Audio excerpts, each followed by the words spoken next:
Mi nombre es Antonio Federico Werner, voy a hablar sobre toxicología de los sentidos y soy el codirector de este curso junto a mi maestro y amigo, el profesor Eduardo Scarlato. Bien, permítame ingresar al PowerPoint.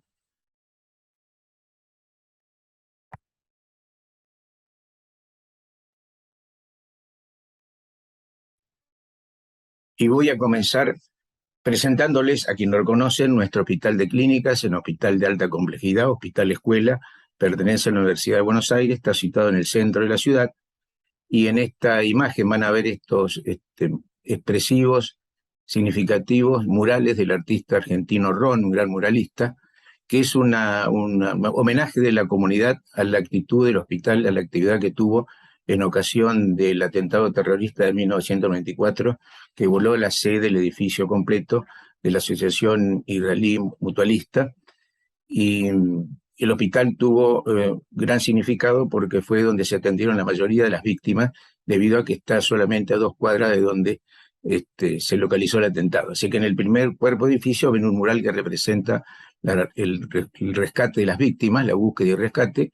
En el edificio del medio, la atención médica de emergencia que brindó el hospital, y en la tercera, la justicia, caracterizada por una lenta acción. Hasta el día de hoy no está definido todavía cuál va a ser la sentencia de la justicia. Bien, comenzando con el tema, una expresión literaria. Siempre con Eduardo practicamos nuestro interés por las humanidades médicas dentro de la medicina. Y Erich Fromm, gran psicoanalista, ¿no es cierto?, y filósofo, dijo: dado que tengo ojos, tengo necesidad de ver; dado que tengo oídos, tengo necesidad de oír; dado que tengo una mente, tengo la necesidad de pensar; y dado que tengo corazón, tengo la necesidad de sentir.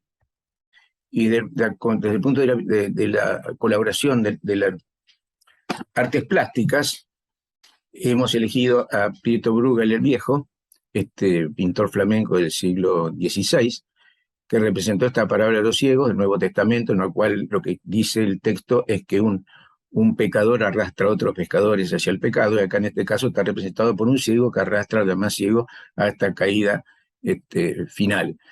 Cada ciego representa un tipo de ceguera, y el último prácticamente, o el primero que conduce, lo vemos con una auténtica enucleación de ambos ojos. Bien, los sentidos son tradicionalmente 5, que son los estereoceptivos, aquellas que nos relacionan con el medio ambiente. Se caracterizan por tener un órgano específico y único para ejercer esa función: el ojo para la visión, el oído para la audición, la nariz para el olfato, la lengua para el gusto, y para piel y mucosa el tacto. Pero aparte tenemos un sexto sentido, que es de tipo interoceptivo, pues nos relaciona con el estado interno del cuerpo, que es el sentido del equilibrio, que precisamente no tiene un solo órgano de proceder, de respuesta, sino que tiene todo un sistema multimodal. Empezaremos por la toxicología precisamente del equilibrio. El aporte pictórico lo hace este pintor español del siglo XIX, Alenza y Nieto, en esta representación del borracho, que efectivamente el borracho lo que está teniendo es una intoxicación con una expresión neurológica, por lo cual, para mantener la postura, camina de esta manera, aumentando el campo de sustentación, de esta manera, con las piernas abiertas y tambaleando. O sea que está padeciendo una lesión tóxica, neurotóxica del equilibrio. Desde el punto de vista filogenético, el hombre que desciende de este cuadrúpedo, ¿no es cierto?, del mono, que caminaba en 4 patas, con lo cual no tenía mayores problemas de equilibrio. Cuando el hombre decide transformarse en un ser erecto, el Homo tripecatops erectus, lo que hace es achicar su base de sustentación, con lo cual tiene problemas de equilibrio. Por eso, cuando de alguna manera se nos altera el equilibrio, como el caso del alcoholismo, lo que sucede es que terminamos nuevamente en nuestra posición del antecesor cuadrúpedo. Como decíamos recién, el sistema es multimodal, y los estímulos se ejercen a través de 3 vías posibles: la vía visual, la vía de rotación gravitacional, que incluye la fisiología del laberinto, y finalmente a través de los tendones, de los músculos largos, los corpúsculos de Golgi, la vía de la presión. Todos estos 3 estímulos son coordinados por el cerebelo, Y finalmente, de ahí surgen las dos respuestas que son reflejas.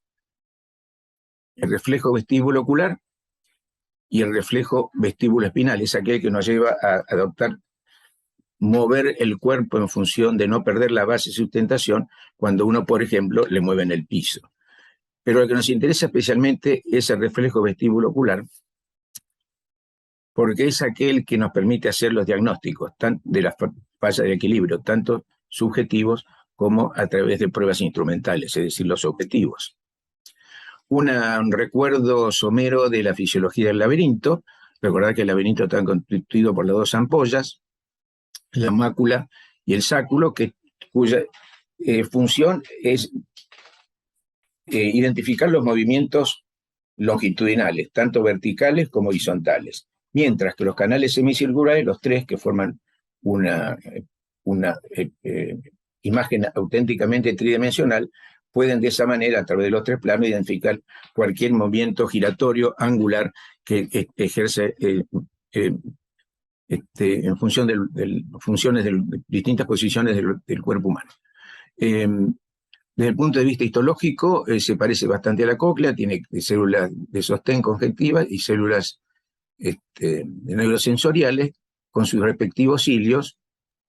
Está la célula neurosensorial, los cilios, y sobre los cilios hay que ejercer una presión en contra del sentido de lateralidad, lo mismo que en la cóclea. Esta función la hace la membrana tectoria. En este caso, esa presión, esa fuerza en oposición, lo realiza este conglomerado de partículas de carbonato de calcio que se llaman otoconia.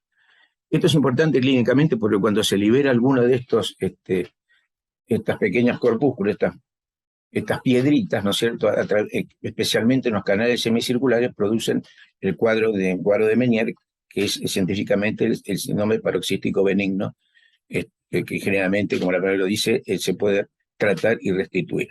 Es decir, la restitución consiste en poder reubicar, regresar esa partícula de otoconia, de carbonato de calcio, a su lugar original, que andan navegando por el lugar indebido. El diagnóstico de apatía vestibulares se hace con pruebas funcionales subjetivas y objetivas. Lo importante es que las funcionales subjetivas, que están dentro del laudo 405, que es el manual de procedimiento para identificar enfermedades profesionales de nuestra legislación inicial del año 96, pueden ser y deben ser realizadas cuando hace falta por el médico del trabajo. Mientras que las pruebas objetivas instrumentales necesitamos siempre la cooperación de un especialista, de un neurólogo, un otoneurólogo, un otorrinolaringólogo. En definitiva, las pruebas de la marcha, la prueba de Romberg, el Romberg sensibilizado, que es el Romberg-Barré y el Unterberg, son aquellas pruebas que podemos hacer en nuestro consultorio. Recordémosla, las pruebas se deben hacer siempre con los ojos cerrados para evitar la compensación visual. La prueba de Romberg y Romberg-Barré o el Romberg sensibilizado son las primeras y más simples, siempre con los ojos cerrados, individuo de pie en el Romberg. Tiene tendencia, normalmente se queda parado, y si tiene un problema laberíntico, es decir, un problema periférico, va a caerse siempre hacia el mismo lado de la lesión, recuerden. Mientras que si tiene un problema central, la caída va a ser indiferente, se va a caer para cualquiera de los lados. Para sensibilizar la prueba, Barré agregó poner un pie delante del otro, lo cual lo hace muy sensible. Basta que uno mismo intente hacer esa prueba y al principio cuesta sostener el equilibrio. De esa manera también va a haber una lateralización hacia el lado de la lesión y a cualquier lado en el caso de un problema de un trastorno central. Miren, le voy a hacer ver un pedazo de un documental, una pequeña segmento de un hecho a uno de los enfermos intoxicados en forma crónica con el metilmercurio que una empresa delictivamente arrojaba en la bahía, en el mar, en la bahía de Minamata, la enfermedad de Minamata en japonés. Van a ver que el hombre padece una severa ataxia muy grave y de qué manera esto le imposibilita hacer la prueba de Romberg, del Barré sensibilizado, una Romberg sensibilizado. Observen. Ven que le resulta imposible.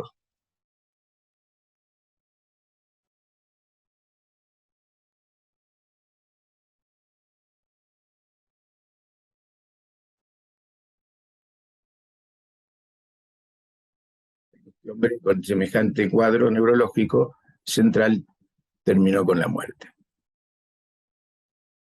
Bueno, un hallazgo pictórico por ahí, es algo que se me ocurre a mí pero en este cuadro del Correggio 1518, sobre un episodio del Nuevo Testamento en el cual Magdalena se encuentra con Jesucristo ya resucitado, no esperaba encontrarlo, y cuando lo quiere acercarse a tocarlo, Jesucristo le dice, no le metangues, no te acerques, no me toques. Pero lo interesante es que la posición de los pies de Jesucristo realmente se parecen a un romper sensibilizado, un romper barret, y también la posición, ¿no es cierto?, de mantener el equilibrio, es la que uno adopta en una situación como esa que tiende a perder el equilibrio. Bueno, es una curiosidad para mí nomás. Continuando con las pruebas de la marcha en estrella, el individuo lo hace también con los ojos cerrados, camina unos 5 metros, unos 3 pasos hacia adelante, y después de la misma manera retrocede, y como siempre va a tener a lateralizarse al mismo lado, va a terminar dibujando en el suelo esta especie geométrica de una estrella. Si tiene un problema central, lo que realiza es la llamada marcha de borracho, no va a dibujar nada geométrico. La última prueba es la prueba de Unterberger. Se trata de una marcha, caminar, tipo una marcha militar, pero sin desplazarse, en el mismo lugar, con los ojos cerrados, con las manos al frente, como ven en el dibujo, y la persona tiende a, con los ojos cerrados, a inclinar el paso hacia un lado o el otro, pero nunca debe superar los 45 grados en un lado o el otro. Si lo hace es porque tiene un padecimiento laberíntico, y va a tender también siempre a lateralizarse hacia el lado de la lesión cuando el problema es periférico, y a cualquier lado cuando es central. ¿Qué pasó? Un segundito.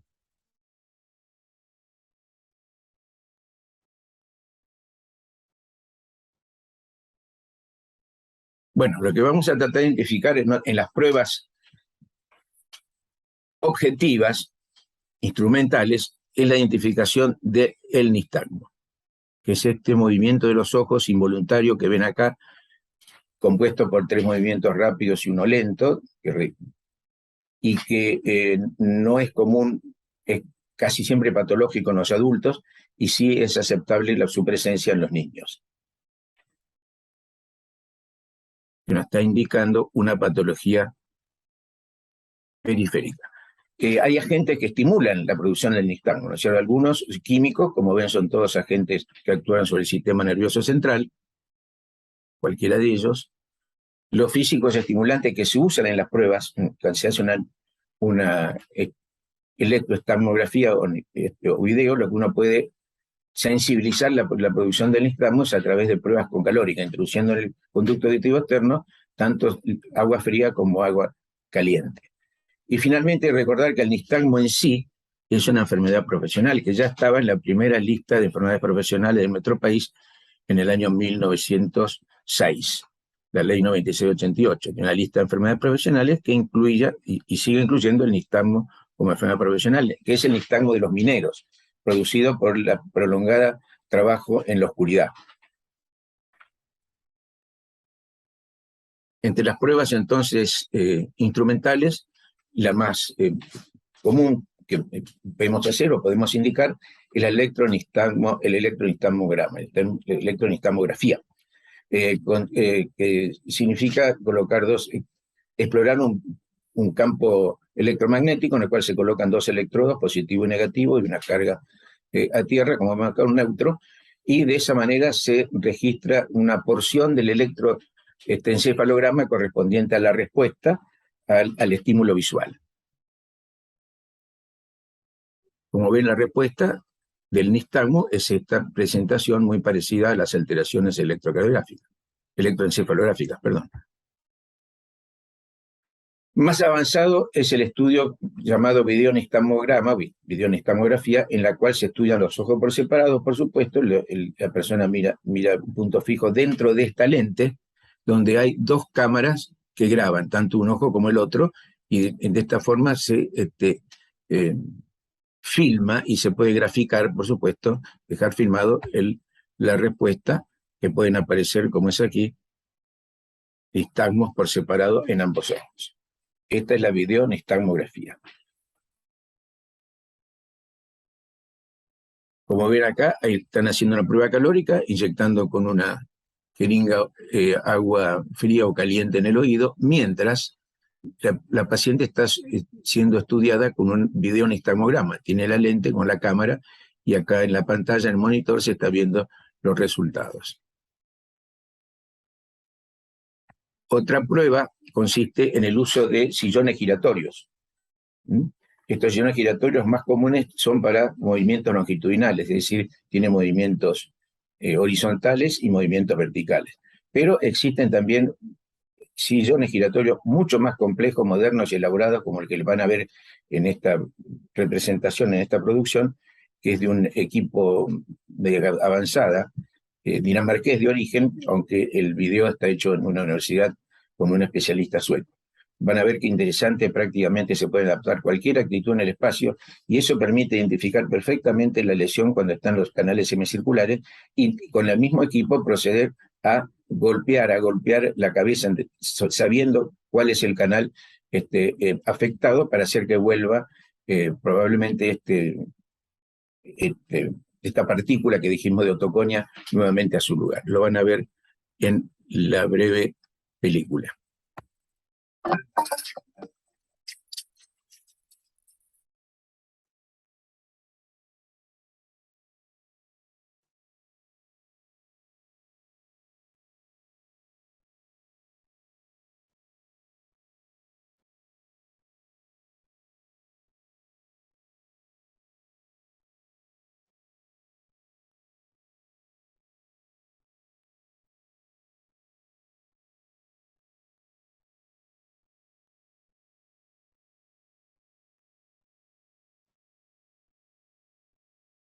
De la capacidad que tiene para adoptar cualquier posición espacial.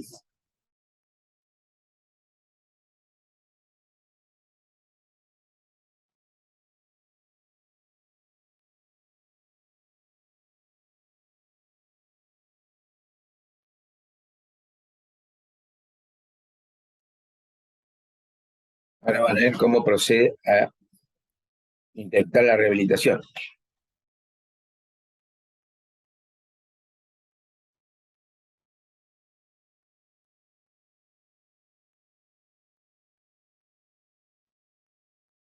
Estos golpes trata de relocalizar la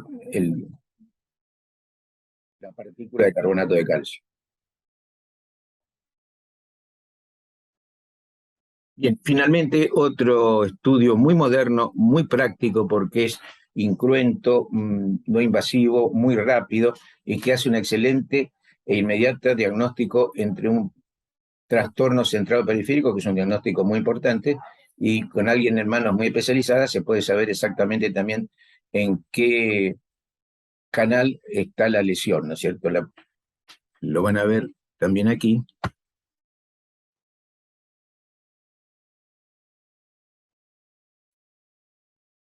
El operador mueve la cabeza con unos movimientos bruscos que ya conoce y el paciente porta las gafas en las cuales también se está grabando, filmando sus movimientos.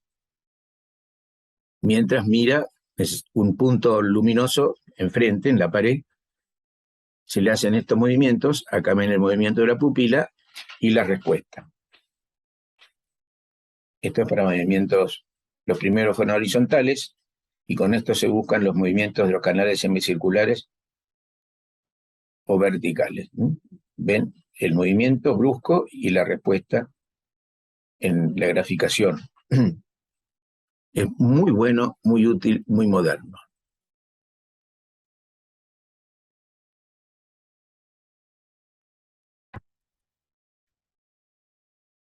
Finalmente, la posturografía es el sensor está situado en una especie de balanza de pie que registra los movimientos, la presión del cuerpo en distintos movimientos estudiados y se registran a través, por supuesto, de una computadora. Esto lo he visto utilizar para el mejoramiento de posturas en los deportistas de competencia. Bueno, la patología laberíntica ocupacional puede ser, por un lado, accidente de trabajo, como traumatismo de oído, traumatismo de cráneo, especialmente con fracturas de temporal, la fístula perilinfática y el barotrauma, que son aquellas afectaciones por diferencia de presión en el oído medio. Pero como enfermedades profesionales, el mismo normas argentinas del decreto de enfermedades profesionales, lo menciona como tales la laberintitis tóxica, con ese nombre, y también indica cuáles son los dos agentes sobre los cuales hay que tener más cuidado, que son el bromuro de metilo y el cloruro de metileno. El cloruro de metileno no tanto se sigue usando, es un solvente de uso bastante común, no es tan tóxico como el bromuro de metilo. El bromuro de metilo, recordemos que está en el laudo 405-96, las dos por supuesto, pero lo importante es que es un producto clorofluorocarbonado, por lo cual está prohibido por este protocolo de Montreal, firmado por muchos países del mundo en 1989, porque es uno de los productos que dañan el espesor disminuyen el espesor de la capa de ozono. Por eso estos países, a través del protocolo de Montreal, signaron su compromiso a no su utilización, y en Argentina recién lo hizo ejecutivo en el 2006, y mire cuántos años pasaron, a través de esta resolución 67 del SENASA. Así que, aparte es un tóxico importante, e incluso, por supuesto, laberíntico y ototóxico, en realidad no está prohibido por esas acciones sobre el ser humano, sino por su trascendencia como elemento que daña el medio ambiente, en este caso, la capa de ozono. Acá tiene la presentación de un caso de intoxicación con bromuro de metilo en un niño, hecha por el profesor Astolfi. Astolfi fue uno de los introductores más importantes de toxicología en la Argentina. La película pienso que está hecha alrededor de la época del 70. Astolfi usaba una cámara de Super 8 de esa época para filmar los casos que le importaban, y en la cátedra quedaron sus filmaciones. Así que esta está rescatada sobre este caso, en el cual van a ver el tratamiento de este niño. Ya está traqueotomizado con una ataxia importantísima, cuadro neurológico.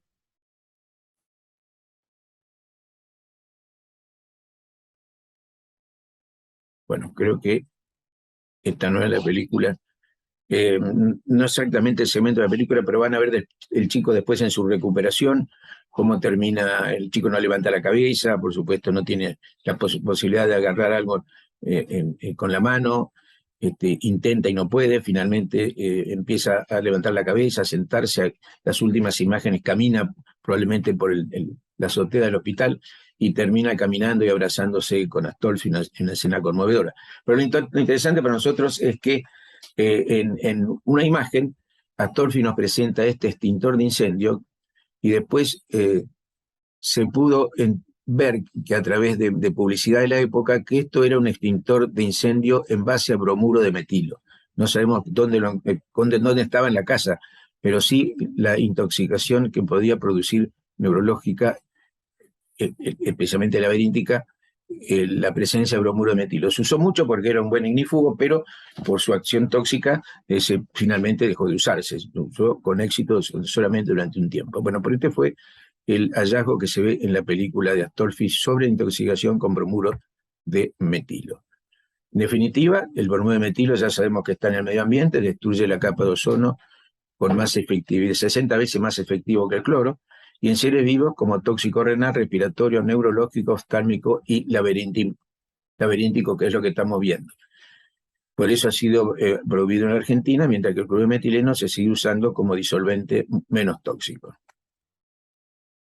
Si analizamos el decreto 659 del baremo de incapacidad de enfermedades profesionales, vemos que en cuanto a la incapacidad vestibular, menciona el equilibrio como la capacidad de adquirir, cambiar o mantener una actitud corporal que permita la realización de determinado trabajo, o sea, el equilibrio en función como enfermedad laboral. Habla que la determinación del deterioro se sustentará en signos objetivos atribuidos al daño orgánico en el examen laberíntico, y después nos aclara que para el examen laberíntico es importante usar pruebas del equilibrio constatable, es decir, objetivas, como por ejemplo el electroencefalograma. Esto quiere decir que es lo menos que estamos obligados a solicitar. Más allá, todo lo que querramos siempre para mejorar nuestro diagnóstico es aceptado. Esto es interesante, dice que las determinaciones de incapacidad para que sean definitivas se realizarán después de 6 meses de suspendida la exposición al agente o al accidente supuestamente causal. O sea, debemos esperar 6 meses prudentemente, porque en ese periodo puede haber una rehabilitación del problema del equilibrio. Y finalmente dar los niveles de incapacidad que van de un 5 al 100%. Por supuesto, 100% es de incapacidad logrativa es cuando se necesita la asistencia de un tercero para las actividades cotidianas. Pasamos a la ototoxicología, la toxicología del sentido de la audición. Empezamos con una frase de Víctor Hugo que dijo: ¿qué importa la sordera del oído cuando la mente oye? La verdadera sordera, la incurable sordera, es la de la mente. Y en cuanto al aporte de las artes plásticas, tenemos estos retratos de Joseph Reynolds, que era el retratista más famoso y reconocido en la corte inglesa, siglo XVIII, el cual no tuvo empacho en hacerse ver con su incapacidad naciente, o probablemente su presbiacusia, su hipoacusia por función de los años de la edad, ya que vemos que se ha sacado la peluca y tenía un pelo totalmente canoso. Así que esta es una persona de probablemente más de 60 años que evidentemente hizo este gesto, que es el gesto espontáneo, involuntario, que hacemos cualquiera de nosotros cuando no escuchamos bien. Con ese gesto de la mano, lo que se trata es de que la reverberación, el eco, digamos, se proyecte, las ondas sonoras, hacia la entrada al meato del conducto auditivo externo. Se dice que este simple gesto mejora la audición en un 15%, no en un porcentaje equivalente, sino groseramente en un 15%. Bueno, ¿qué es un ototóxico? Es un agente químico con capacidad para dañar la cóclea o el laberinto. Muchas veces son tóxicos para ambos segmentos, ambas partes, tanto la cóclea como el laberinto. Entonces hablamos de un ototóxico cuando actúa sobre la audición, neurotóxico cuando actúa sobre la vía nerviosa, y por supuesto cuando actúa con los dos hablaremos de un otoneurotóxico. Se clasifican en exógenos y endógenos. Los ototóxicos exógenos son aquellos que provienen del medio, como los fármacos, los tóxicos alimenticios, los ototóxicos químicos en la industria, laborales, y los químicos medioambientales. Mientras que los endógenos provienen generalmente de sustancias originadas en metabolismo, en defectos del metabolismo de ciertas sustancias, como se ve en la insuficiencia hepática o en la insuficiencia renal. Estos venenos son endógenos.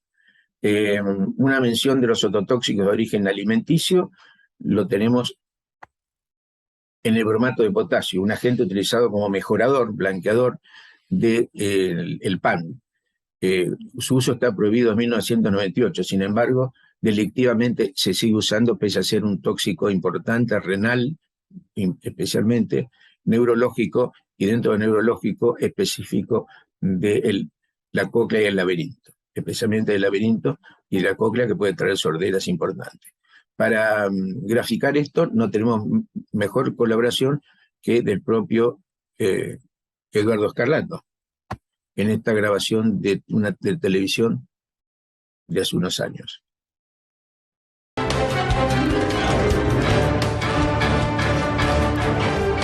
Esto es lo que nosotros nos preguntamos: ¿cuál es ese veneno oculto que tiene el pan, Paula? Marisa, siempre se dijo que el pan tenía la pichi o la pichicata. Bueno, ¿de qué están hablando cuando se habla de esto? De un aditivo prohibido desde el año 98. Estamos hablando del bromato de potasio. ¿Qué genera el bromato de potasio una vez que lo ingerimos? Desde una intoxicación leve hasta tumores renales. Por eso decidimos hacer una recorrida por Capital y también por diferentes panaderías de la provincia. Compramos este producto, lo llevamos a analizar para ver si realmente estos rumores tienen una coincidencia real y existen panaderías que todavía utilizan este tipo de aditivo que puede resultar fatal.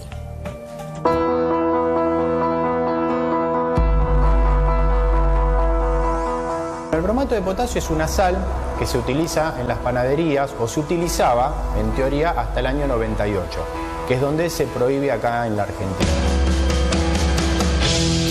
El bromato de potasio se sigue utilizando como aditivo en las panaderías a pesar de su prohibición desde 1998, cuando se comprobó cuánto afectaba a la salud.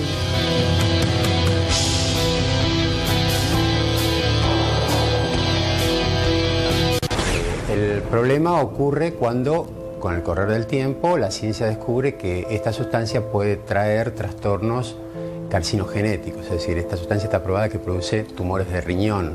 Esto va a traer trastornos hidroelectrolíticos en el organismo y una afectación en el sistema nervioso periférico, específicamente en el nervio auditivo. De hecho, hay casos en los que puede llevar a una sordera definitiva. En el caso de una intoxicación muy severa, puede estar comprometida la vida del individuo.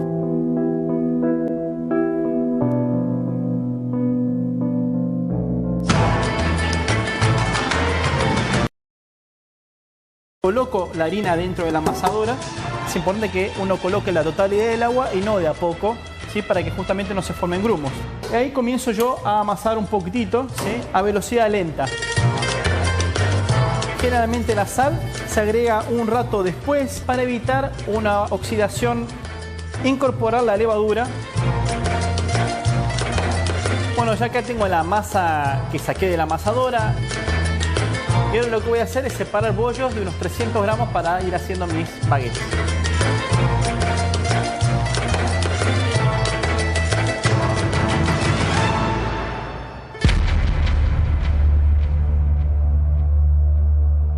Lo que el panadero utiliza no es pura y exclusivamente bromato, sino la pichi, que es un aditivo que tiene bromato.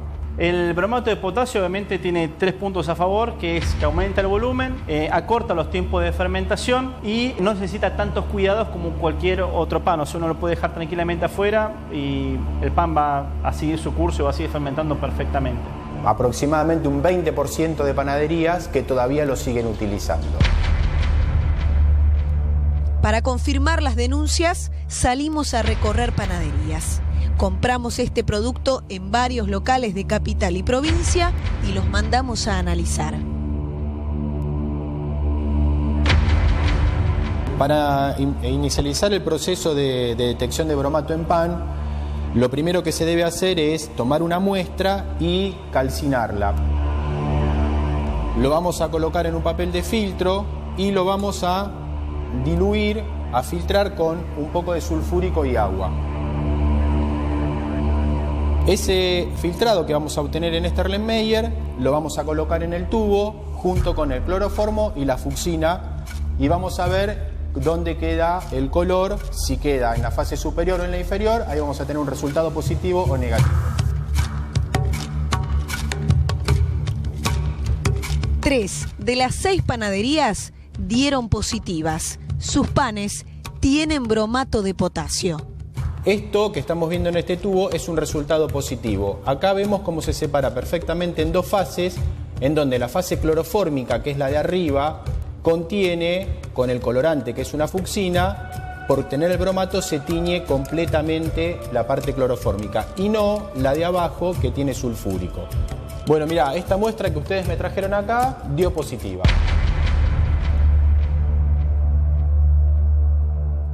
Sin un examen químico, es imposible detectarlo antes de tener los síntomas. Trastornos gastrointestinales por lo irritante que puede producir, la irritación que puede producir esta sustancia. Posteriormente se va a instalar una falla renal, trastornos neurológicos, puede haber pérdida de la conciencia, tanto por el efecto neurológico que tiene la sustancia como por los trastornos electrolíticos que pueda ocurrir en el organismo. En el país se consumen 83 kilos per cápita por año. Entonces, ¿sabe usted qué hay dentro de ese pan que tanto le gusta y que todos los días lleva a la mesa?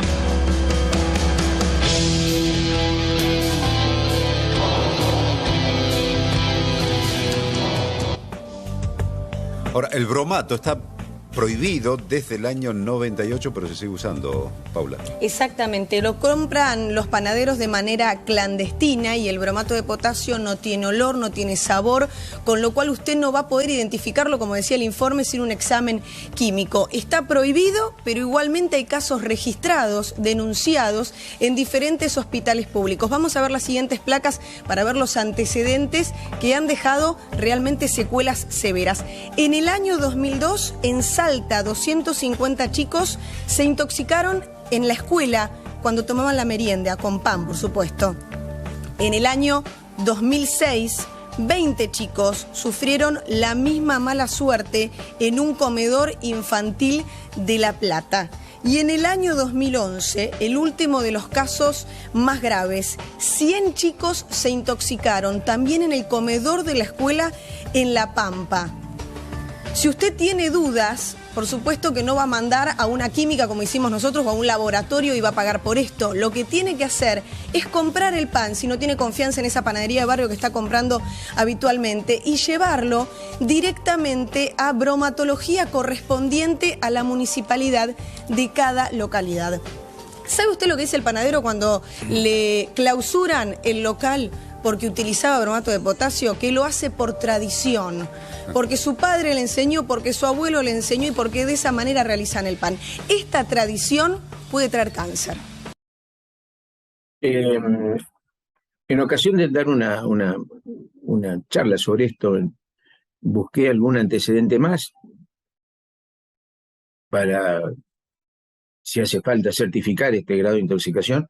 Encontré a nivel público, no periodístico, esta del diario La Voz de Córdoba, del año 2005, donde también se hizo un análisis realizado en 20 muestras tomadas al azar en la ciudad de Córdoba.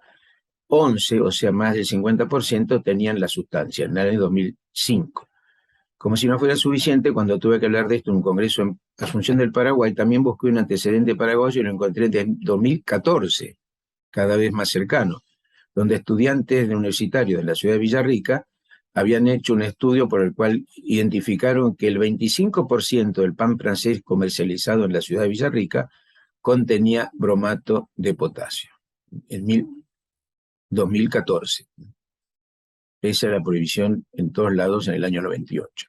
Bien. Los ototóxicos de origen farmacológico los tenemos de distintos tipos de droga. Los más conocidos y usados son los antibióticos aminoglucósidos.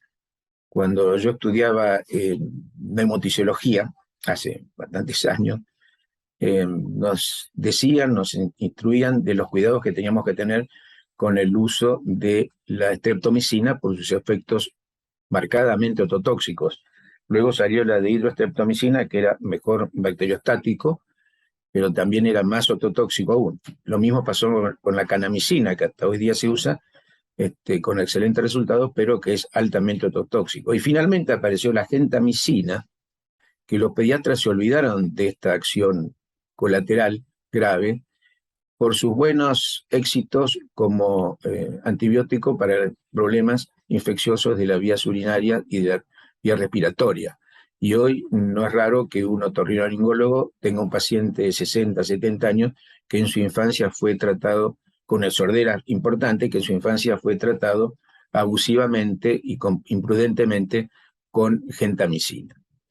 De los antiinflamatorios no esteroides tenemos la aspirina, que no es muy tototóxico, si bien lo es, pero tiene la característica de ser casi siempre reversible. El más tóxico, en todo caso, es la indometacina, que pues ya no se usa más de todas maneras. Sí, los citostáticos pueden ser muy ototóxicos, especialmente el cisplatino, por ejemplo. He visto un caso en el cual después de 2 aplicaciones masivas importantes se produjo la pérdida permanente de la audición. Otros, como la vancristina, el metotrexato. Los diuréticos desaferentes son el ácido tacrínico, comercialmente el etacrin, y la furosemida, comercialmente el Lasix, ¿no es cierto?, que se usan, todavía se siguen usando y se van a seguir usando, pero son ototóxicos, cuidado. Y los antipalúdicos son menos ototóxicos, algunos reversibles, y hay que tener en cuenta la quinina y sus derivados. Entre los derivados vamos a mencionar el caso de una investigación que se realiza en nuestro servicio del Hospital de Clínica de Toxicología sobre la acción de la hidroxicloroquina, derivado de la quinina, que aparte de usarse como antipalúdico, se usa con éxito en el síndrome de Sjögren, esa afección autoinmune, en la cual, la colagenopatía, en la cual ataca muchos órganos, pero clínicamente lo más característico de que relata el paciente es la sequedad ocular y la sequedad de la boca, la carencia de suficiente saliva. Esto llama mucho la atención y hace el diagnóstico. En este caso se trata de una mujer de 40 años, de profesión música, toca la guitarra y canta, y lo hace bastante bien, por lo que me ha mostrado, que padece un síndrome de Sjögren importante, por lo cual es tratada con corticoides y para evitar la acción de los corticoides, las acciones colaterales, temporalmente se lo suspenden y le continúan el tratamiento con la hidroxicloroquina. La característica es que ella me cuenta es que cada vez que le suspenden el corticoide, le administran la hidroxicloroquina, lo que tiene como resultado es una diploacusia. Ella como música lo interpreta muy bien, con un oído muy sensibilizado.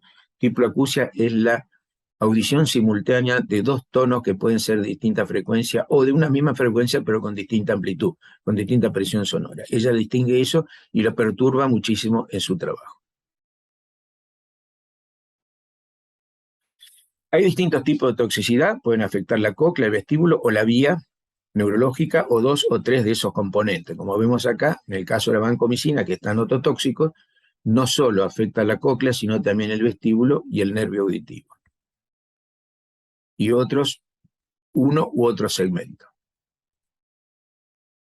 Hay una escala llamada escala de Brock, de la ASHA, que es la American Speech Hearing Association, de especialistas en voz y en Estados Unidos, donde vemos que los grados hacen que no veamos mayores pérdidas auditivas de 40 decibeles en las frecuencias graves, y sí el principio y la intensificación de la pérdida en los agudos. En esto es de tipo neurosensorial la pérdida, muy similar a la del ruido y también a la de la presbiacusia. A veces el diagnóstico diferencial en los tres tipos es muy difícil. Fíjense, saber si un trabajador que se presenta ya jubilado, tiene edad, tiene efecto de presbiacusia, pero que ha trabajado siempre en ruido, probable hipoacusia inducida por ruido, también haya trabajado en una fábrica de pintura, por ejemplo, donde estuvo años absorbiendo, inhalando solventes. Entonces es muy difícil saber el quantum de proporción de cada una de esas cosas, porque la audiometría va a tener la misma forma para los tres tipos de causas.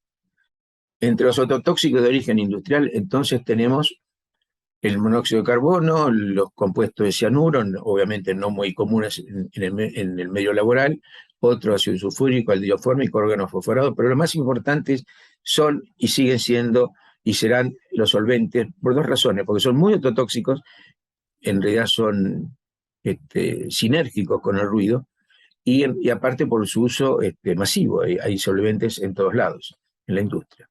Aparte hay solventes en los domicilios particulares. La primera investigación al respecto que nos descubrió fue una investigadora, una bioquímica del Karolinska Institute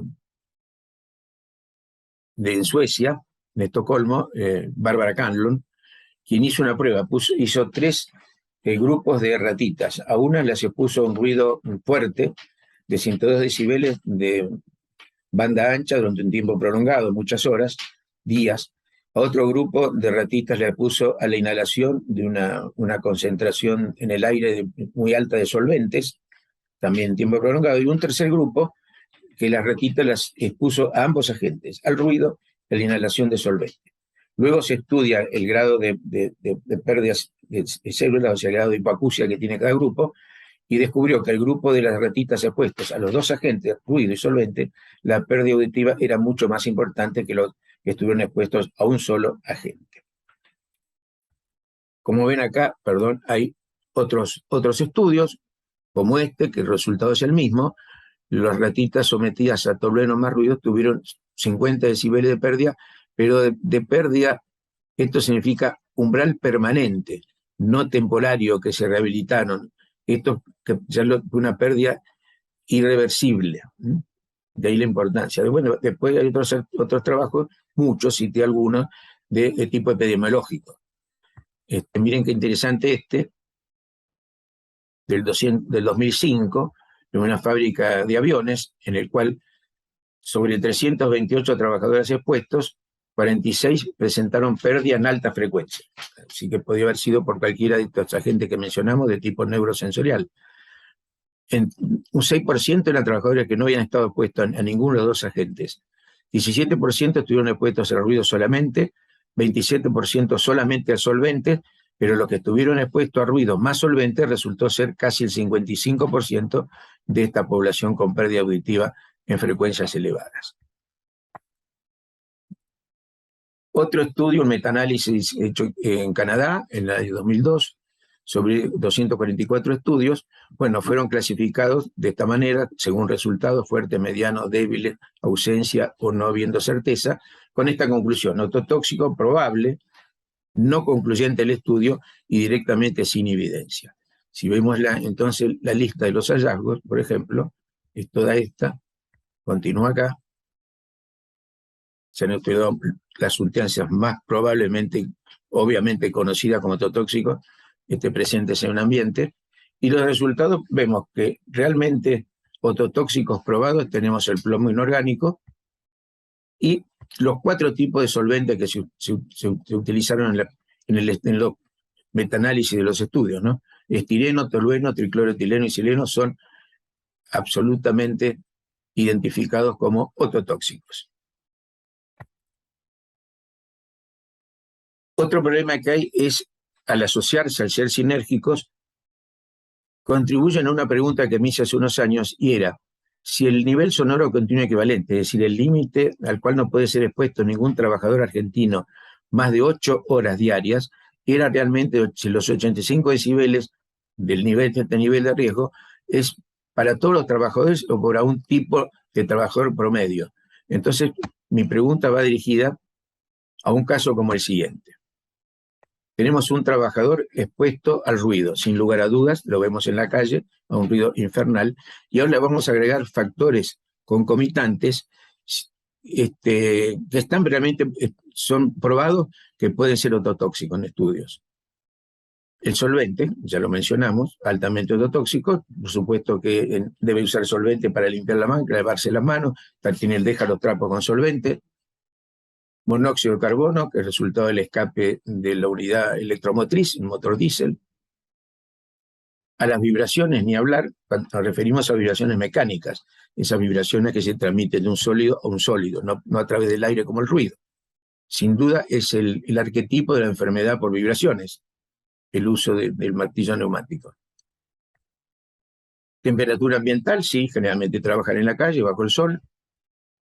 Esto significa una alta carga física, y eso significa un aumento del calor metabólico, tanto por la carga física, por el esfuerzo, como por la temperatura. Trabajo en un campo electromagnético, por supuesto, necesita electricidad provista por el motor.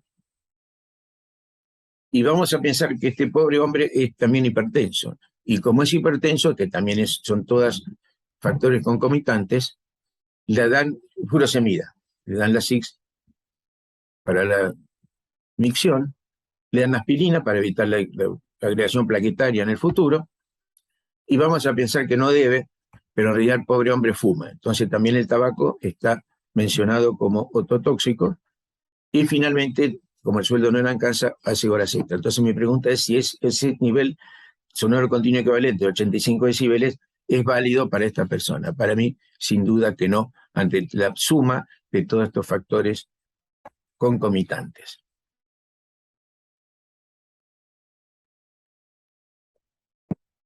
La patología de la ototoxicosis está dada por una lesión esencialmente de las células ciliadas de la cóclea, dado que es una lesión perceptiva, neurosensorial, que empieza por dañar las células ciliadas externas y finalmente las células ciliadas internas, como ven acá. Estas son las 3 hileras de células ciliadas externas y esta la interna. Pero recuerden que las células ciliadas externas solamente actúan como un amplificador. Cuando el oído escucha un sonido que no pasa de 45 decibeles, tiene que amplificarlo para que cócleas identifiquen exactamente cuál es la frecuencia de ese sonido. Así que es necesario que sea amplificado. Entonces estas células actúan como amplificador. No transducen, es decir, no se produce aquí el fenómeno de la transducción. Transducción es todo cambio de forma de energía. Como un micrófono, por ejemplo, o un altoparlante son transductores. El oído es un doble transductor. La célula que sí transduce, o sea que transmiten al cerebro ese magnífico estímulo, ¿no es cierto?, bioeléctrico, que significa el sonido, son las células ciliadas internas. Fíjense que, para entender esto bien, si yo en una ratita laboratorio, cosa que se puede hacer, ¿no es cierto?, le destruyo todas las células ciliadas externas, el animalito va a escuchar, porque tiene la capacidad de transducir, pero va a escuchar menos porque no tiene el amplificador. Mientras que si yo a otro animal, al revés, le elimino la única fila de células ciliadas internas, pero le conservo las células ciliadas externas, el animal no va a escuchar absolutamente nada, va a ser un sordo profundo porque no tiene la capacidad de transmitir el estímulo al cerebro. Bueno, acá tienen fotos electrónicas en las cuales ven la célula ciliada interna, las células ciliadas externas, toda la degeneración que va produciendo el ototóxico. Pérdida de anatomía completa de estas células. También lo mismo pasa con las cilias se desprenden, a veces se la ve perdida, como en esta fotografía de microelectrónica.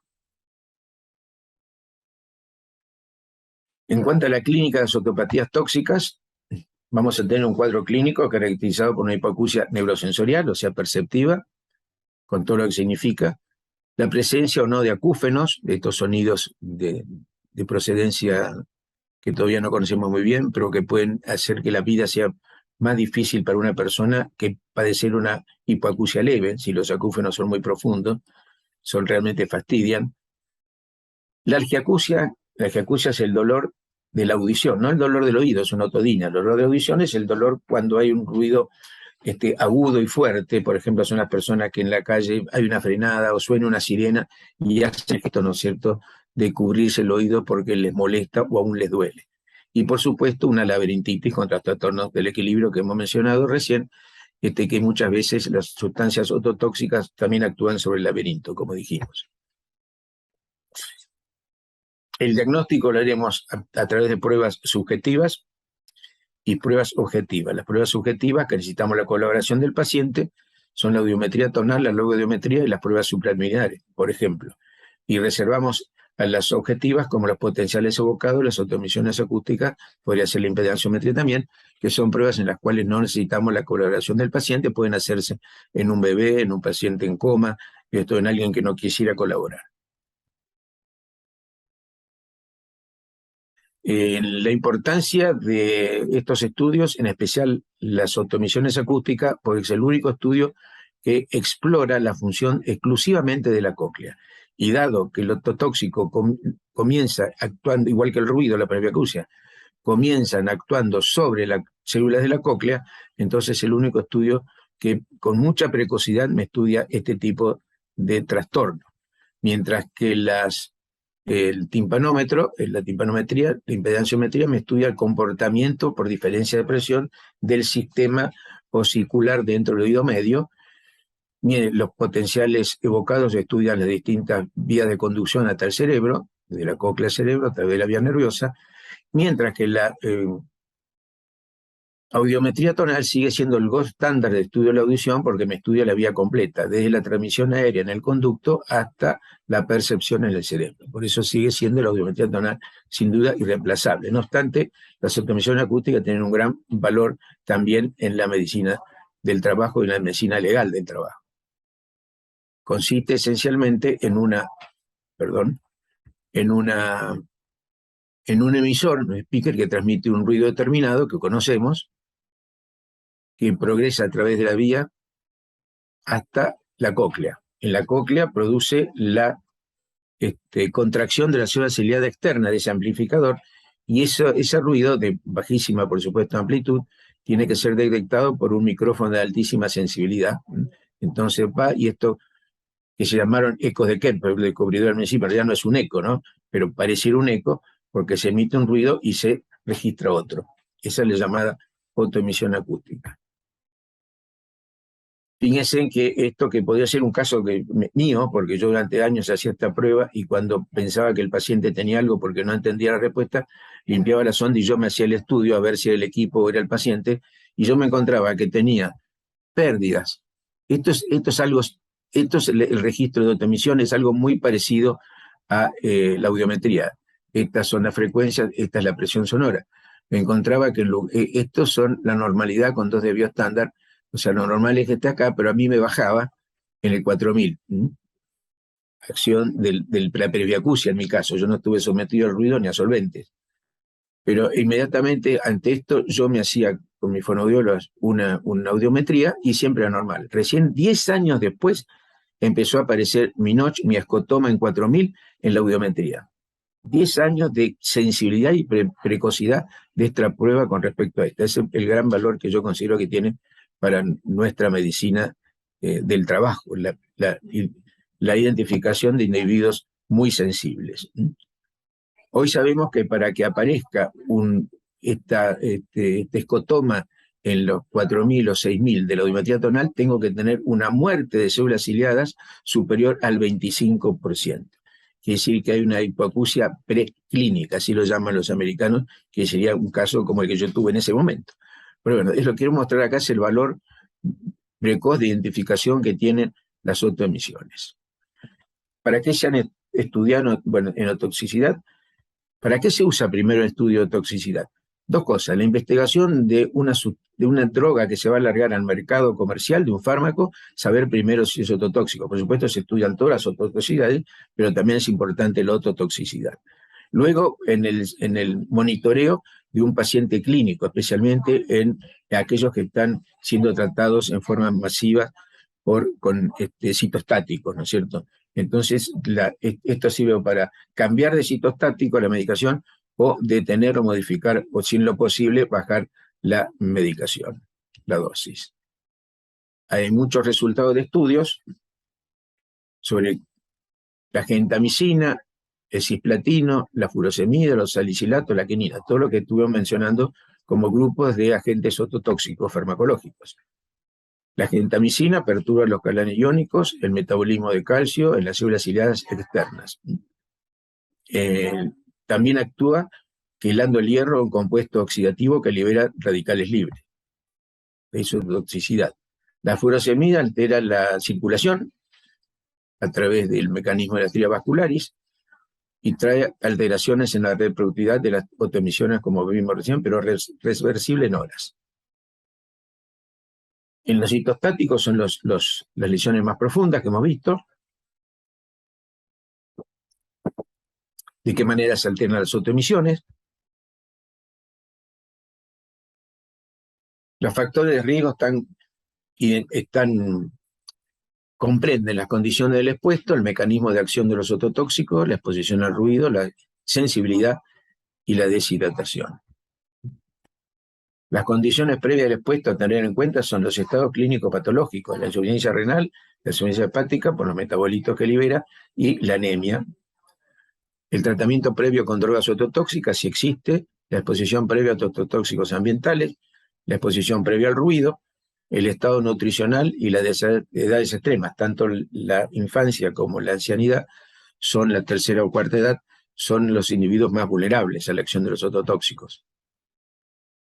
El mecanismo de acción del ototóxico, cuál es la sustancia, cuál es la dosis que se ha administrado, si hay efectos por acumulación a través de los años, si hay efectos simultáneos por otros agentes químicos u otros medicamentos tóxicos, como estuvimos mencionando.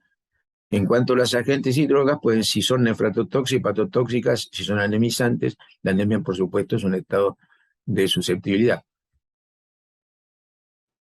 Este autor, Flechner, 1995, propuso que los mecanismos de acción de los ototóxicos pueden ser, porque el ruido aumenta, en cuanto al ruido, ¿no? El ruido aumenta el flujo sanguíneo a la cóclea, el ruido daña estructuras de la cóclea normalmente no alcanzadas por el tóxico, se amplía el campo de acción del tóxico cuando al mismo tiempo hay exposición al ruido. El ruido puede transformar el metabolismo de las células de la cóclea, haciéndolas vulnerables a los efectos tóxicos.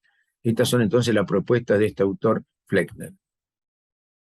Otros factores que agregaban el efecto: la contaminación tóxica está más allá del ámbito de la fábrica. Imagínense el plomo, que es altamente ototóxico. Alguien está expuesto al plomo en la fundición de plomo, generalmente en la recuperación de baterías. En Gran Buenos Aires hay muchos talleres al respecto, con casos que son conocidos de saturnismo. Estos individuos suelen vivir en la cercanía de la fábrica, con lo cual se contaminan dentro de la fábrica en las horas de trabajo y se siguen contaminando por la liberación al medio ambiente de los efluentes gaseosos o líquidos que puede haber de la fábrica de plomo, de la fábrica que utilizan plomo, ¿no? También muchos tóxicos son utilizados en casa. Fíjense que en todo domicilio, en todo hogar, probablemente haya un envase con solventes. Y hay casos que son agravados porque el tóxico, aparte de ser ototóxico, es oftalmotóxico. La susceptibilidad es la predisposición genética, la sensibilidad expresa de cada individuo a través de lo que llaman enfermedades mitocondriales. Hay identificadas mutaciones determinadas que aumentan la afinidad del gen mitocondrial para el tóxico. El gen para aminoglucósidos son los más característicos. ¿Cómo investigar una sustancia sospechada de toxicidad? Bueno, primero con el estudio del caso, ese que realmente alerta sobre una droga determinada, lo cual lleva para confirmarlo el estudio epidemiológico necesario. También porque se pesquisa en animales de laboratorio, ya hemos visto cómo se lo estudia, y por semejanza con otras moléculas de sustancias tóxicas. Cuando aparece una molécula nueva en el mercado y sabemos que una composición química muy cercana es ototóxica, cuidado, hay que estudiar especialmente la acción sobre el oído de esa nueva molécula. El diagnóstico hay que hacerlo a través de la anamnesis, tanto otorrinolaringológica como ocupacional. La evaluación de la función auditiva y vestibular se hace a través de los test de rutina. Estos están en nuestras manos: auditivos, la audiometría, la logo y la otra, que se harán con la colaboración de la fonoaudióloga en el servicio médico. Los estudios vestibulares, que hay que hacerlos con un especialista, los test funcionales.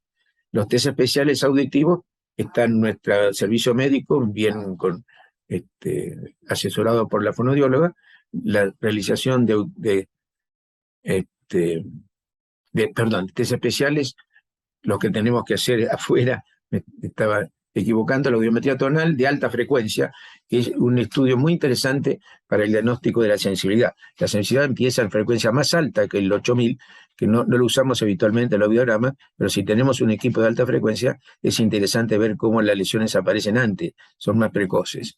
Las automisiones acústicas, buenísima en su aplicación de la búsqueda de sensibilidad, como vimos recién, y también los potenciales evocados. Y las pruebas vestibulares, las que hemos mencionado: electronistagmo, videonistagmo y el impulso cefálico. Y lo más importante de todo, y por eso remarco, en un caso de ototóxico, es la identificación de la sustancia tóxica. Nosotros podemos ver con todo el esquema anterior el tipo de pérdida auditiva, la calidad de la pérdida, etc. Pero no sirve de nada si no tenemos al mismo tiempo analizado, identificado y analizado en sus niveles de contaminación la sustancia química en el medio ambiente laboral. La prevención entonces la haremos a través del monitoreo ambiental de sustancias tóxicas, o sea, el programa de valoración biológica, el monitoreo biológico de los trabajadores, primero identificándola y después con el seguimiento periódico, que nuestra legislación dice que será cada 6 meses o cada 12 meses. En el caso de los solventes, aplica a 6 meses, dada la toxicidad que tienen. Los monitoreos biológicos también de trabajadores expuestos a ototóxicos y ruidos con el problema de conservación auditiva. Que es lo que hablamos recién: monitoreo toxicológico de trabajadores expuestos, programa de vigilancia toxicológica. Paralela a la vigilancia audiológica, haremos la vigilancia toxicológica. ¿Para qué? Para identificar individuos susceptibles, se le harán los test específicos. Y finalmente, si todo esto no es posible o fracasa, tenemos que apelar a la implementación de los protectores personales, ¿no es cierto? Es lo último que se debe hacer, aunque muchas veces lo primero que se hace, y después se cree que la persona está protegida y no se hace más nada, no se sigue las normas del procedimiento como es debido.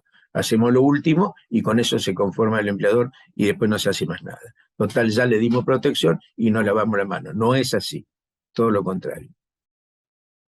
La legislación argentina, en el laudo 405, en esta guía de enfermedades de diagnóstico de enfermedades profesionales, menciona por un lado la hipoacusia tóxica y por otro lado la laberintitis tóxica, o sea, la intoxicación de la cóclea y la identificación del sistema laberíntico. Bueno, acá lo que destaco es que la necesidad de la presencia del toxicólogo dentro del diagnóstico de una hipoacusia o laberintitis ototóxica. Pasamos a la toxicología de la visión. Con una frase de Antonio Machado, poeta español, que dijo: los ojos no son ojos porque tú los veas, sino que son ojos porque te ven a ti. Es magnífica la frase. Y bueno, se me ocurrió ilustrarla con los ojos de la Gioconda, que no estoy seguro, si me miran, hay quienes dicen que aparte tiene un grado de astigmatismo. Bien, acá, como contribución de las artes plásticas, este mural griego, de una tumba griega, en el cual vemos el artista ciego. Es un buen ejemplo de cómo la falta de un sentido, ¿no es cierto?, nos da el individuo trata de compensarlo estimulando los otros sentidos. En este caso, estos esclavos negros utilizaban su conocimiento musical para tocar el arpa, como ven acá, para amenizar una velada de estas damas de alcurnia, sin duda, ¿no es cierto? Bueno, hay muchísimas de estas imágenes de arpistas ciegos, incluso hay una de un coro de coreutas ciegos con los arpistas que le dan el fondo musical, ¿no es cierto? O sea que tanto los coreutas como los ejecutantes del arpa son todos ciegos. En cuanto a la agente de riesgo, el 70% corresponden a agentes químicos, el 25% a agentes físicos, temperatura, fundamentalmente, calor, radiaciones, y solamente el 5% a agentes biológicos como el tracoma. Los agentes tóxicos de riesgo oftalmológico también pueden ser agentes externos o agentes internos. Los agentes externos son los que actúan sobre las capas del ojo, produciendo conjuntivitis, blefaritis, queratitis. Si atacan el cristalino, lo oscurecerán, produciendo cataratas, y finalmente las retinopatías. Y las neuritis, que generalmente se deben a los tóxicos endógenos. Las enfermedades oftalmológicas, el 57% son conjuntivitis, la primera capa de protección y de asimilación del tóxico medioambiental. Luego las blefaritis también, y algunas más como la neuritis, y después se distribuyen en distintas causas. La córnea puede ser dañada por exposición tópica o sistémica a medicamentos o productos químicos. Miren, este estudio que analizó 600 productos químicos, informó que de esos 600, el 25% eran neutros, no habían traído ninguna irritación. El 45% produjo una irritación mínima, mientras que el 30%, que no es poco, produjo una irritación significativa, importante, de la córnea. Y los productos considerados los más peligrosos son los que están en los límites del pH admisible, fíjense, igual o menos al 2,5 de acidez o de alcalinidad mayor o igual o mayor a 11,5, son llamados irritantes graves, cáusticos. Los que lesionan la córnea son denominados cáusticos. Y entre estos cáusticos tenemos una lista considerable de compuestos.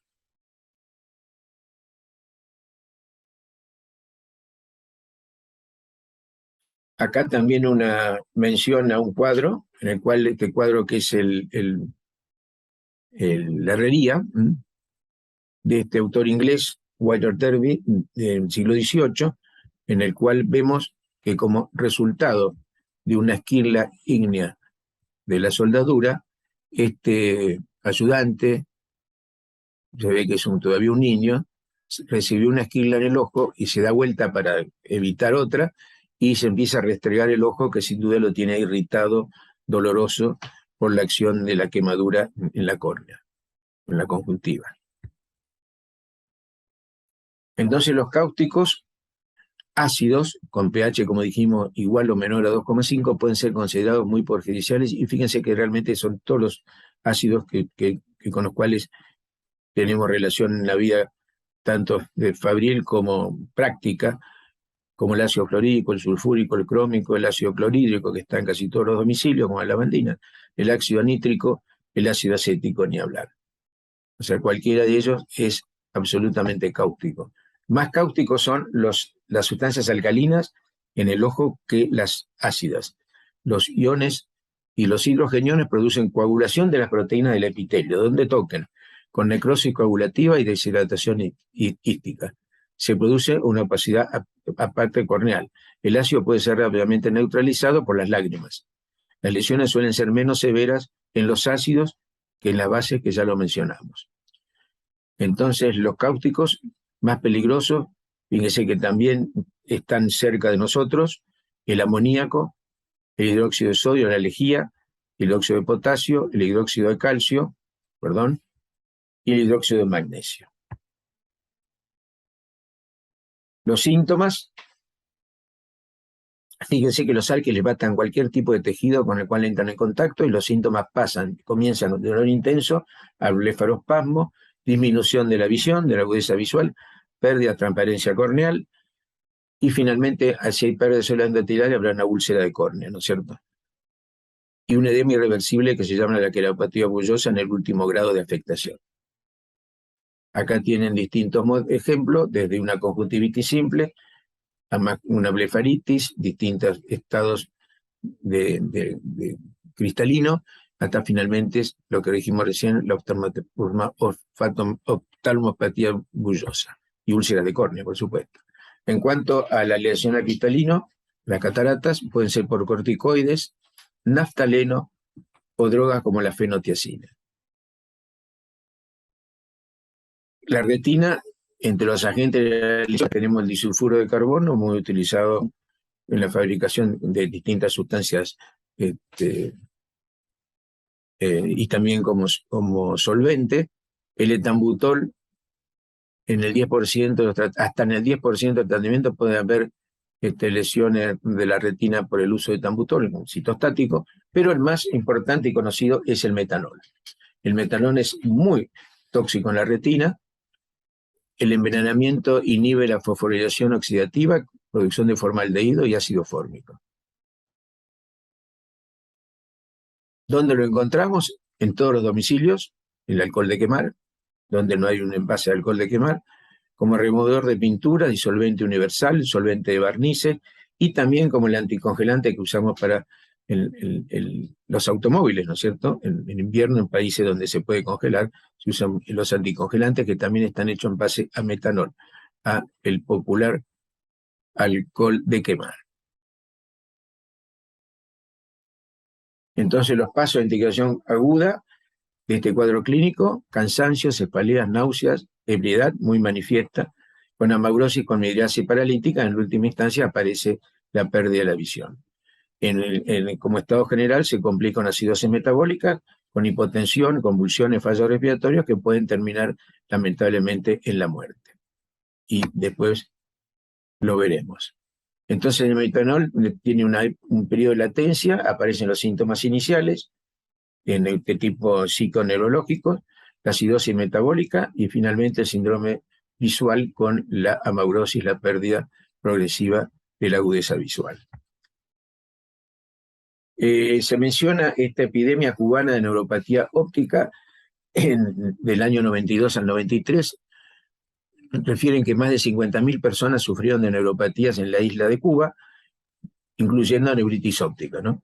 Las causas se determinó que fueron debido a deficiencias nutricionales cuando comenzó la cesación de ayuda, ¿no es cierto?, económica que le hacía la Unión Soviética a Cuba por el bloqueo de Estados Unidos.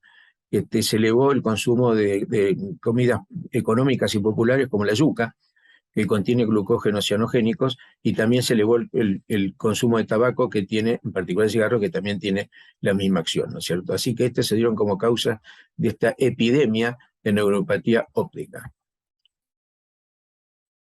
El metanol, según la guía para accionar que tiene la Superintendencia de Riesgo del Trabajo de nuestro país,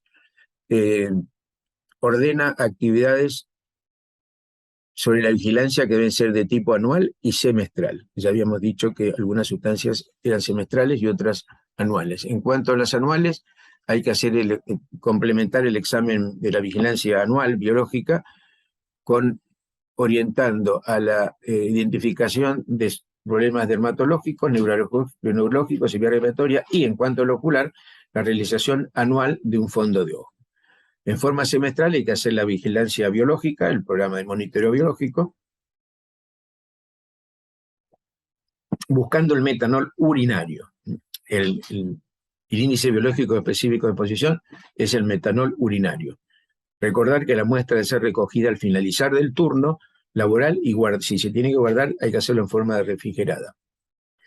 El IBE, el índice biológico de exposición, es el metanol urinario, entonces hasta 15 miligramos por litro. Es el valor aceptable. Hasta ahí.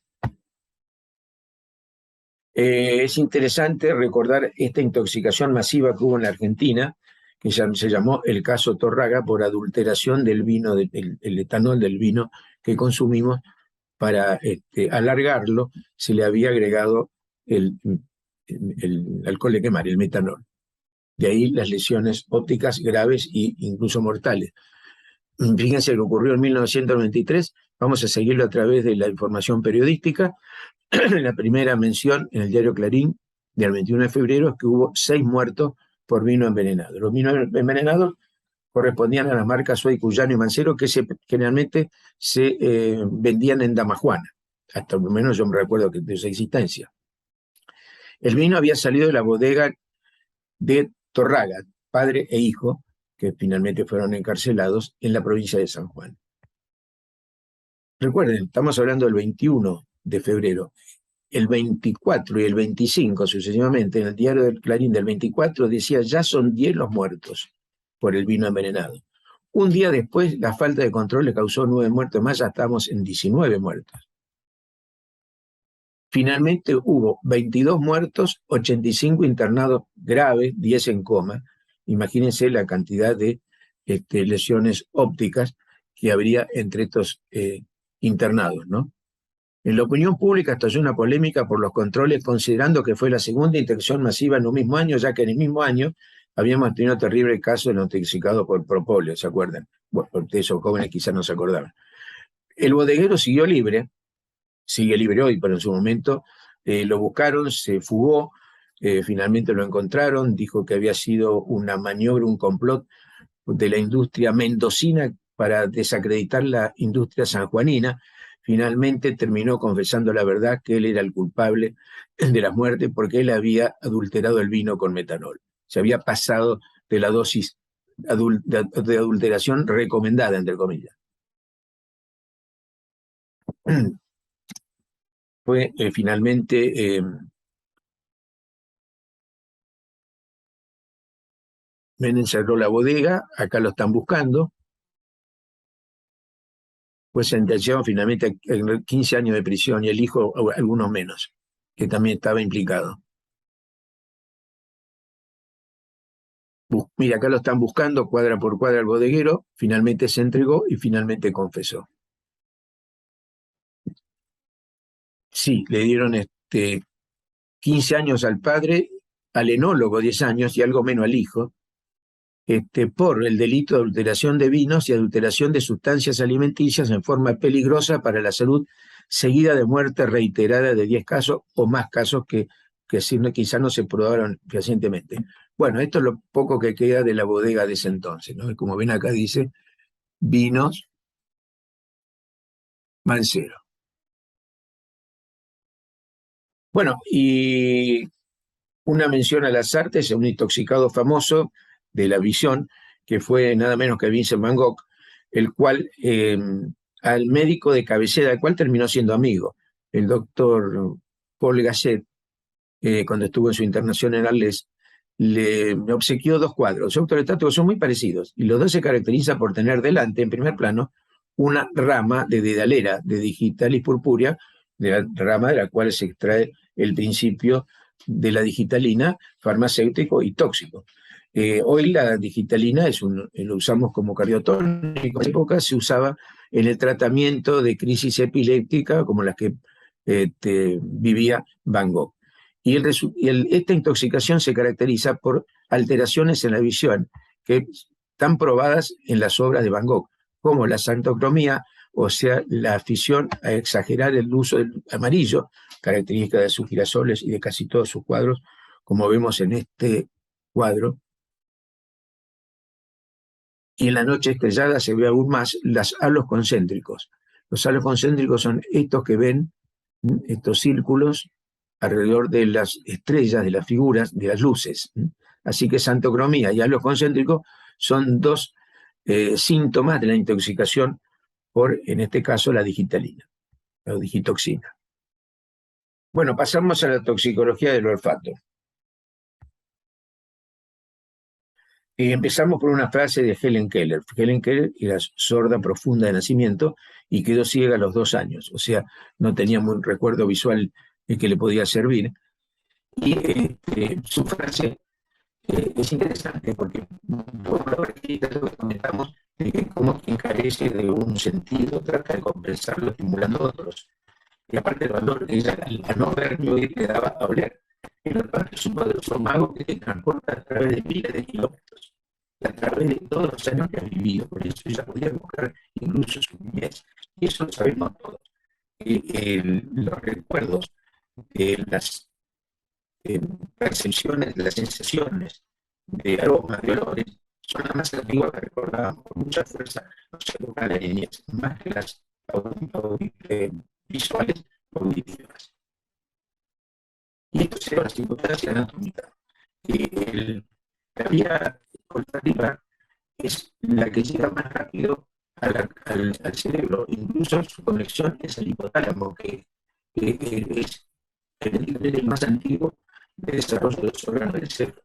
O sea que una de las vías tiene una neurona neurosensorial en el lugar olfatorio que no tiene ninguna acción hasta el hipotálamo.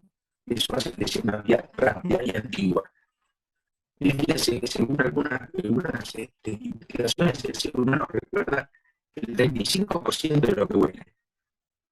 Al contrario, solamente el 5% de lo que ha visto, 2% de lo que ha oído en su infancia y solamente el 1% de lo que tocó. ¿Qué diferencia? ¿Qué sensibilidad especial tiene el sentido del olfato?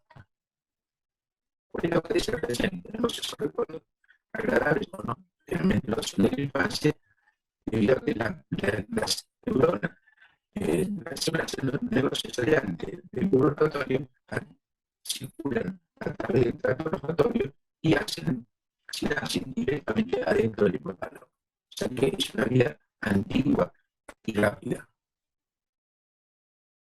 La incapacidad visual nasal puede ser de tipo mecánico, cuando hay obstrucción respiratoria, de tipo sensorial, cuando no oímos bien, y finalmente estética, cuando hay la promoción del sensor basal de la órbita.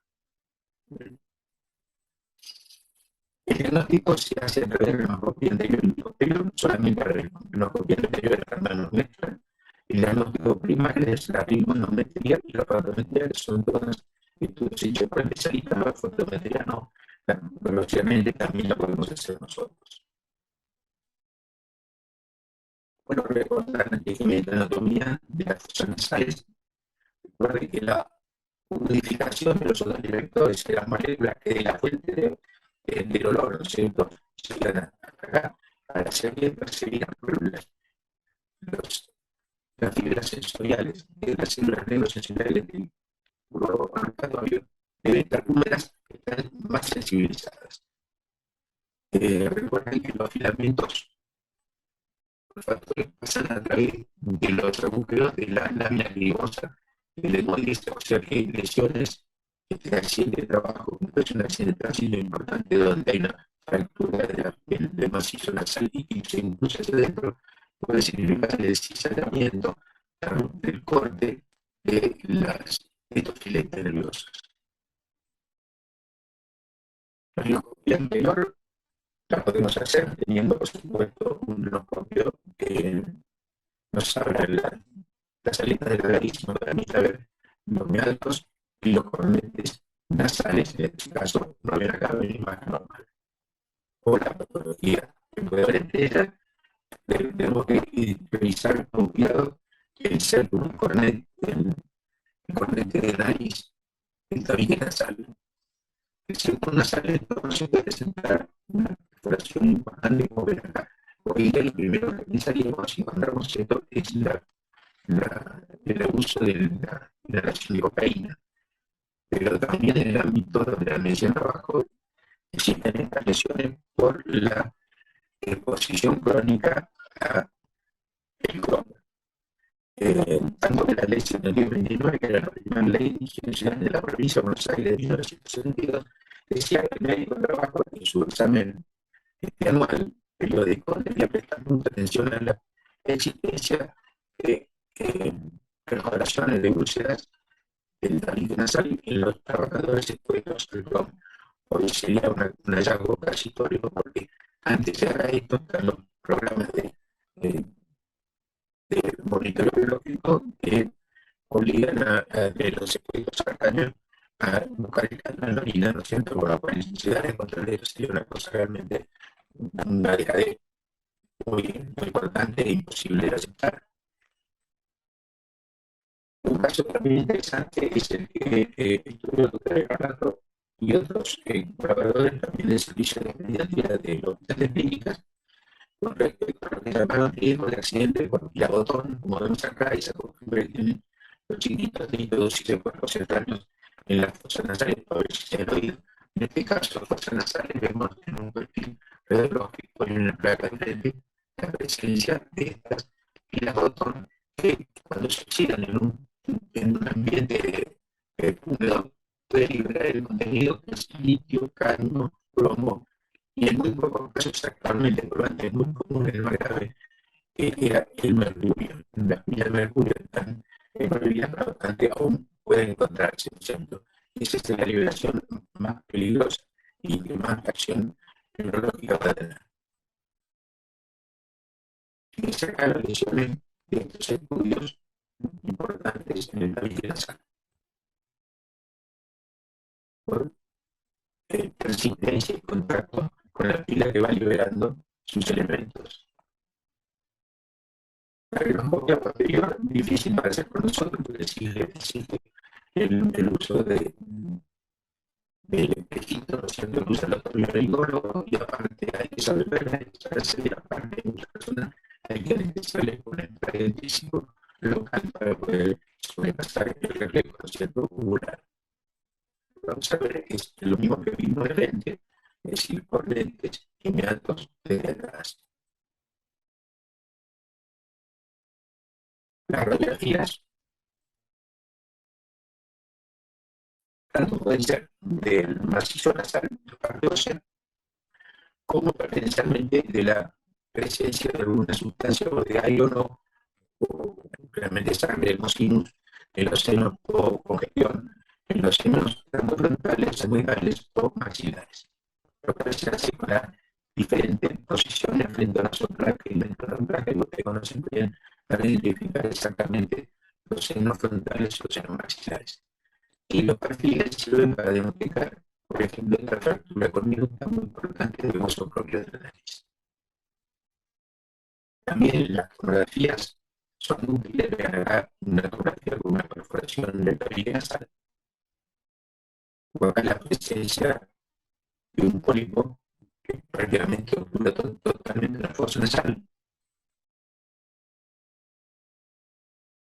En este caso que sigue de trascendencia laboral, porque es un pequeño cálculo hecho de haberse evaluado cemento con la humedad del moco. Esto se ve en los trabajadores del cemento, no en el albañil, sino en el trabajador de la fábrica de cemento, que hay cemento en el aire y que es aspirado y que puede llegar, entonces, con el tiempo, si se persiste esa situación de aspiración, va a transformar esta pequeña piedrita que es un cálculo, un litio de la fosa nasal.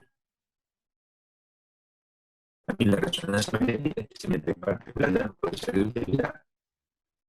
La electromagnetismo que mide la diferencia de presión en las fosas nasales que se toman por separado para ver si hay una obstrucción de la vía respiratoria en su primer segmento. Acá ven la forma que se realiza, y acá ven los resultados que se ven en nuestra pantalla de monitor. Y finalmente, para el diagnóstico del sentido del olfato existen muchas pruebas.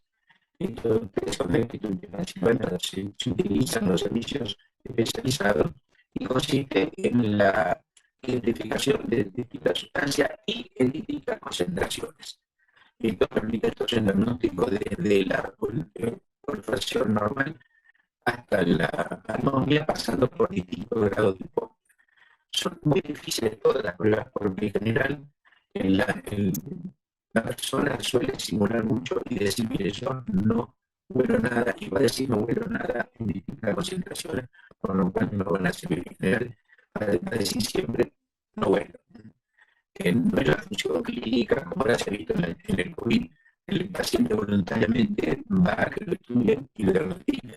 En el medio laboral, excepto en pocos casos que he visto de algún traumatismo o alguna enfermera que le pegaron el micrófono y que alegaban que tenían una anomia por el formol o distintas sustancias de lavado, lo cual no podía ser probado. En ese caso yo recurro a un dispositivo que me da resultado que es el PDFLEVI, que para utilizar tres sustancias. Yo utilizo un perfume, un solvente hidrocarburo aromático, eso es lo resolvente, y el amoníaco. La importancia está en el amoníaco, porque la persona que va a ser estudiada no sabe que el amoníaco, su vía de conducción no es la olfativa, sino que es trigeminal. Entonces, ¿qué sucede? Cuando huele, lo normal es que la persona huele solvente y diga no huelo. Le presentamos que la persona diga no huelo, por lo siento poco. Le presentamos el amoníaco y diga sí, lo siento, porque se trata de aspirar amoníaco y les va a salir el llanto y los lágrimas de los ojos se van a fruncir, no van a poder evitar todos los gestos de rechazo. Entonces, el miente que simula, iba a decir, no huelo el perfume, no huelo el solvente, pero cuando llega el amoníaco, hace el gesto de dolor para no decir que no huelo, no huelo, pero al mismo tiempo le sale el lágrima y se frunce toda la nariz. Entonces, es una especie de contraprueba muy útil para la simulación. Pero recuerden que las olfatometrías son todas estudios subjetivos, no contamos con un estudio objetivo como para otros sentidos. Por lo menos en la práctica nuestra existen que sale equivocado, pero no lo conozco de uso acá. Entonces, ya lo dijimos, depende de lo que queramos estudiar. El lesionario que podemos encontrar son de la sensibilidad y definitivas ocasiones que vamos. Las perforaciones que vimos del tabique, la litiasis nasal que les mostré un caso en el cemento, y el cáncer de senos paranasales es terrible, que estos existen en la exposición laboral a el acerrín de maderas duras. En los aserraderos, esto se estudió mucho en Europa, donde los estudios epidemiológicos nos mencionaban trabajadores expuestos a maderas muy duras como la haya, que ellos tienen allá, el cedro, en fin, maderas que muchas no tenemos acá, por lo cual una vez intentó hacer un estudio de la Superintendencia de Riesgo del Trabajo, si había en Argentina, y aquí también tenemos maderas duras en el norte, Quebracho, el Urunday, ¿no es cierto? O sea, se intentó hacer, pero fíjense qué interesante. El primer paso en el estudio epidemiológico es la búsqueda de los datos, los antecedentes. ¿Dónde lo buscaríamos? Lo buscamos en los lugares donde de trabajo, son aserraderos, generalmente son chicos, no tenían historias clínicas, y si tenía un servicio de médico externo que lo tenía, no decía nada con respecto a la exposición. El otro lado sería buscar los casos de cáncer etmoidales en los servicios de otorrinolaringología. Respondió un solo servicio de un hospital grande de Buenos Aires, un hospital de la comunidad, pero por supuesto que en las historias clínicas, que no eran muchas por otro lado, no se encontraron referencias al revés. La referencia al cáncer estaba, pero no estaba la referencia a la historia de exposición previa. No decía a qué ese trabajador o ese ciudadano al cual se le hizo el diagnóstico en que había trabajado en su vida laboral. Así que por esta falta de datos en Argentina es dificultoso hacer un estudio epidemiológico. Ahí murió antes de nacer. Bueno, también existe el umbral olfativo, que es de una sustancia química dada, se define el valor de la concentración de esa sustancia para el cual 50% de personas lo percibieron. Si más de 50 personas lo perciben, ese es el umbral olfativo. Agentes tóxicos que pueden afectar el olfato y el gusto, ya dijimos por qué son dos sentidos muy relacionados. En las fábricas de baterías puede haber exposición al níquel, al cromo, al cadmio, y así tienen cada uno de estos posibles agentes. También hablamos del polvo de maderas duras, en los aserraderos, el ácido sulfúrico cuando hay descomposición de materias orgánicas. Y pasamos a la toxicología del gusto. Si decimos habitualmente que el olfato es el sentido olvidado, el gusto para mí sería directamente el sentido ignorado. No conozco una historia clínica laboral ni médico-legal donde exista referencias explícitas para no olvidarlos sobre estos sentidos, ni el gusto, ni el olfato y mucho menos el gusto. Acá tener presente que las papilas gustativas que están localizadas para los dulces en la punta, luego para el salado, el agrio y finalmente el amargo, en la B final de la lengua, solamente perciben las diferencias fundamentales entre estos sentidos básicos, ¿no es cierto? Estas percepciones básicas, lo amargo, lo dulce, lo salado y lo agrio. La diferencia que en esto consiste el estudio que vamos a hacer de la gustometría, pero la diferencia fina entre aromas, que es el 50% de la olfacción, lo da la presencia de la nariz. Por eso, cuando tenemos un resfrío, una congestión, a veces no sentimos ni el gusto ni el olor de la sopa, porque son sutiles los aromas. Por ejemplo, quien tiene esa condición puede tener las papilas bien, sentir bien lo que es salado o lo que es dulce, pero no puede distinguir la diferencia sutil entre el aroma de una pera o una manzana. Esa es la importancia entonces de esta combinación de gustos que trabajan en conjunto, que son el gusto y el olfato. Recordar que la lengua está inervada por 3 nervios. El botón gustativo, similar a todos los botones de células neurosensoriales, tiene células conectivas de sostén, un quimiorreceptor, las vellosidades y finalmente los axones que componen la vía nerviosa. La gustometría, ¿cómo se hace? Bueno, con la utilización de cada una de las sustancias correspondientes al gusto. Para el azúcar, para el dulce usamos el azúcar, para los salados usamos el cloruro de sodio, para el agrio usamos el vinagre, o también los ácidos como el limón naturales, y para el amargo se usa café o chocolate amargo. Como a mí no me daba mucho resultado hace años esta sustancia, para el amargo, bueno, leí que había que usar quinina, entonces no sabía dónde conseguir quinina, me fui a un farmacéutico amigo y le dije, ¿cómo conseguir? ¿Me conseguís quinina? Me dice, no, mira, ¿para qué? Le cuento para qué.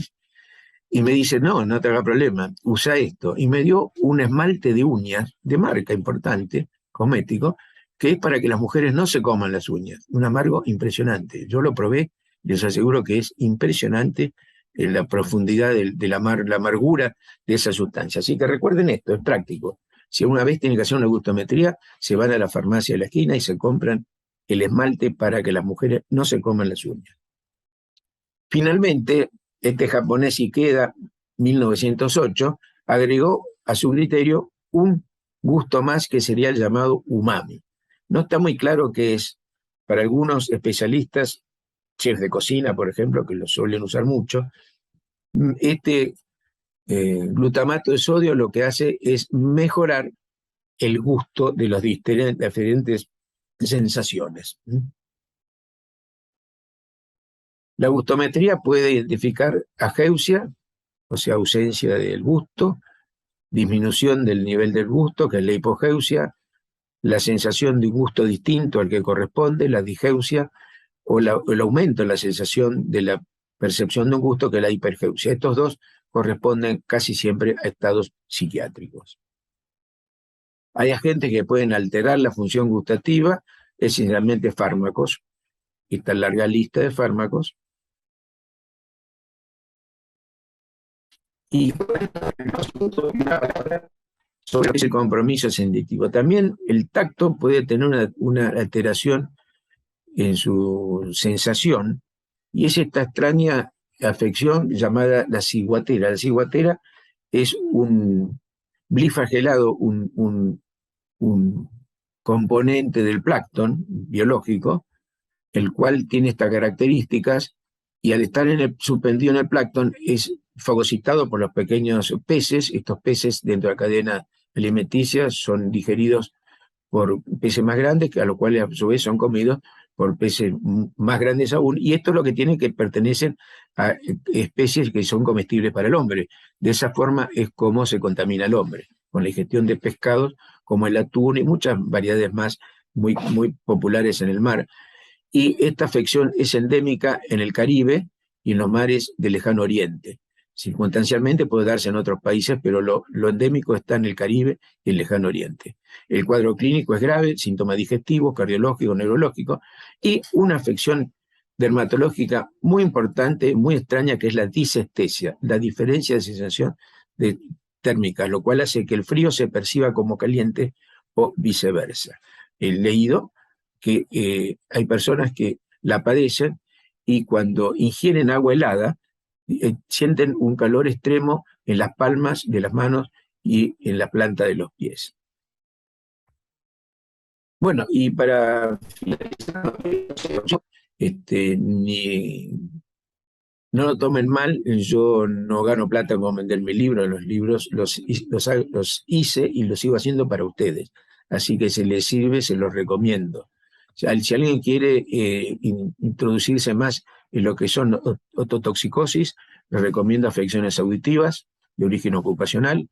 Si alguien quiere profundizar su conocimiento en la fisiología de las autoemisiones, en especial del oído interno, les recomiendo el libro de autoemisiones acústicas, y para quien le interese la parte de diagnóstico de incapacidad médico-legal, pericial, les aconsejo el libro de evaluación de incapacidad de otorrinolaringología. Bueno, con esto termino. Les agradezco enormemente haberme escuchado tanto tiempo, y si alguien quiere hacer una consulta, hágalo con toda tranquilidad y gusto, que a mí me va a dar mucha satisfacción contestarlo. Tomen nota de mi dirección de correo electrónico, Antonio Federico Werner, sin puntos, @gmail.com. Ar está mal, siempre me olvido borrarlo, saben que el Gmail no lleva ar, termina en com. Bueno, nuevamente muchas gracias por su atención y nos veremos en otra clase.